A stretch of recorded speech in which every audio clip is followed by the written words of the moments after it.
संसद के बजट सत्र के दूसरे चरण में 2 अप्रैल बुधवार को संसदीय कार्य मंत्री किरण रिजिजू ने लोकसभा में वक्फ संशोधन विधेयक पेश किया।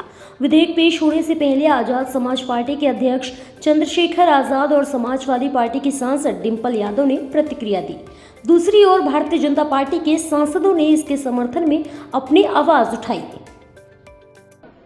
आज जो सिचुएशन है पार्लियामेंट में वो उस तरह की है कि सब लोग देख रहे हैं कि कौन किस तरफ खड़ा है। जैसे कल से चला है कि आर पार, मैं आर पार नहीं कहूंगा कि ये एक ऐसा समय है कि देश में जो कमजोर तबका है वो सबकी तरफ देख रहा है कि आज उनके साथ कौन खड़ा होगा, या कौन सिर्फ उनसे राजनीतिक लाभ चाहता है, या कौन जो है सिर्फ उनसे झूठे वादे कर रहा था, किसको वोट देके वो गुमराह हुए हैं, ठगे गए। ये सब देखने का समय है और पूरे देश का ध्यान आज पार्लियामेंट की तरफ है। मैं शुरू करूंगा उन लाइनों से कि जलते घर को देखने वाले फूंस का छप्पर आपका है, आग के पीछे तेज हवा है, आगे मुकद्दर आपका है। तेरे कत्ल पे मैं भी चुप था, मेरा नंबर अब आया, मेरे कत्ल पे तू भी चुप है, अगला नंबर आपका है। मैं स्पष्ट कर रहा हूं, ये पूरा अमेंडमेंट जो है ये आर्टिकल 13, 14, 25, 26, आर्टिकल 50, आर्टिकल 300 का उल्लंघन है। ये धार्मिक स्वतंत्रता का ऊपर जो है प्रहार है। ये उनकी वक्फ की जो संपत्तियों पर उन मुसलमानों के अधिकार के ऊपर प्रहार है। ये उनके जो है उनके ऊपर जो है जबरन अपनी विचारधारा को थोपने का और उनके अधिकारों को लूटने का जो है और वक्फ की संपत्ति को लूटने का जो है, ये एक तरह का जो है पूरा जो है सरकार ने एजेंडा बनाया। इसलिए हम लोग इसको अपोज कर रहे हैं क्योंकि संविधान के खिलाफ है। जिस समय देश आजाद हुआ तो इस देश में रहने वाले उन जो हक वंचित समाज है उनमें भी जो कमजोर वर्ग के लोग हैं, जो अल्पसंख्यक लोग हैं, उनके लिए ये तय हुआ था कि उनके सम्मान की और उनके अधिकार रक्षा की जाएगी।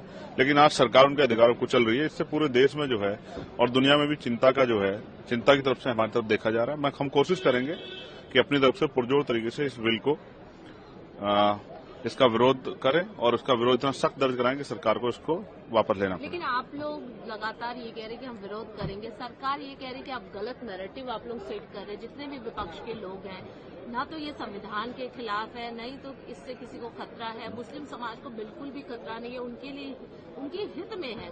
तो लगातार सरकार इस बात को समझाने की कोशिश आप ये कह रही हैं कि सरकार कह रही है कि मुसलमानों के हितैषी हैं। तो मैं पूछ रहा हूं कि आपने ऐसा क्या काम किया है जो उनके फायदे में हो? क्या आपने उसके बच्चों को पढ़ने के लिए स्कॉलरशिप दी है? क्या आपने उनको जो है रिजर्वेशन का लाभ दिया है? क्या आपने उनको जो है वो जॉब्स दी हैं? क्या आपने उनके आर्थिक सशक्तिकरण के लिए उनको कुछ सब्सिडी दी है? क्या आपने जो है जिस तरह से आपकी सरकारों ने उनके घरों बुलडोजर चलाए, उनको डराने का काम किया, उनके तीज त्योहारों पर जिस तरह का आपने माहौल बनाया, ये सब चीजें स्पष्ट करती हैं कि सरकार इन वर्गों के हितैषी नहीं है। हालांकि मैं फिर कहूंगा कि सरकार को अपना दायरा, अपनी सोच बदलनी चाहिए, सबको साथ लेकर चलना चाहिए, सबके हितों की रक्षा करनी चाहिए। जो सत्ता पक्ष है वो जो मूल हमारे जो मुद्दे हैं आज, जहां गरीबी लगातार देश में बढ़ रही है, बेरोजगारी बढ़ रही है, उससे ध्यान भटकाने की ये बात हो रही है। और जहां यह डेफिनेटली विपक्ष में फॉर नहीं है मुस्लिम्स के लिए, वहीं आम जनता को इस बिल से कुछ हासिल होने वाला नहीं है। और जो यह नीयत से जो ये बिल लाया जा रहा है, जहां ज़मीनें इन्वॉल्व होती हैं, हम सभी जानते हैं वक्फ बोर्ड में, तो कहीं ना कहीं इन ज़मीनों को लेके जो यह एक तरह से साजिश रची जा रही है और इसमें गरीबों को कुछ नहीं मिलेगा और सत्ता पक्ष के जो बिजनेसमैन हैं, जो कॉरपोरेट्स हैं, उन्हीं को लाभ पहुंचाने के लिए यह बिल लाया जा रहा है। देखिए, विपक्ष के वोट जा रहा है, उनका हमेशा के लिए जो वोट की राजनीति कर रहे थे वो आजीवन के लिए खत्म होने जा रहा है। तो ये पीड़ा, ये आवाज, ये उनका चिल्लाना, ये दुख, ये इनका दर्द, उनका छाती पीटना जायज सी बात है। प्रधानमंत्री मोदी जी ईदी देने जा रहे हैं कई जन्मों तक के लिए मुस्लिम समुदाय को। अब बहन, बेटी, गरीब, शोषित, वंचित मुसलमान अपनी हक की, अपनी जमीन की, ये नहीं कि ईद मस्जिद की जगह, दरगाह की जगह जो डायरेक्ट चली जाती थी वक्त के खाते में, तो का हिसाब होगा गरीबों में और ये मुस्लिम समुदाय के लाभ में। भाजपा के लिए, भाजपा सरकार के लिए कुछ बनने नहीं जा रहा।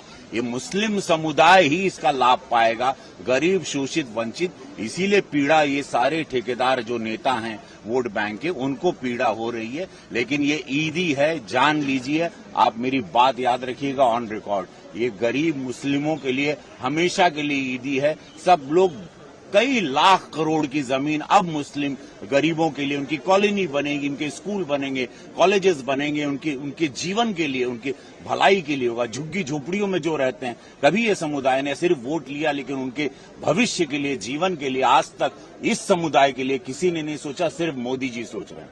देखिए, एक लेजिस्लेशन के खिलाफ, कॉन्स्टिट्यूशन के खिलाफ मैं आरोप नहीं लगाता हूं, लेकिन एक बहुत बड़ा तबका है जो वक्फ के नाम पर एक माफिया, बिल्डर और रियल एस्टेट से जुड़े हुए तमाम लोगों के काकस के शिकंजे में पहले से रहा है।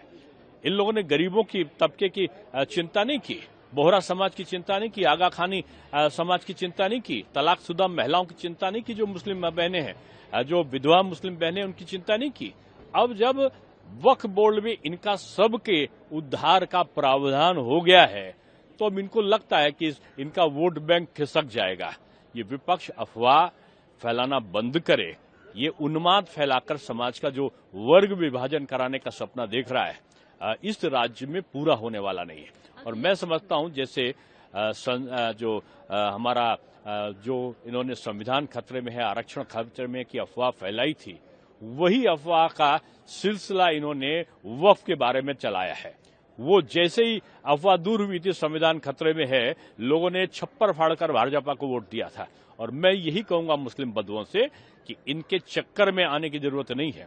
ये विपक्ष का जो प्रोपोगंडा है वो केवल अपने वोट बैंक को खिसकते हुए देखने के कारण है। ये मुस्लिम समुदाय के लिए एक सूत्रता में बांधने वाला ये संशोधन है।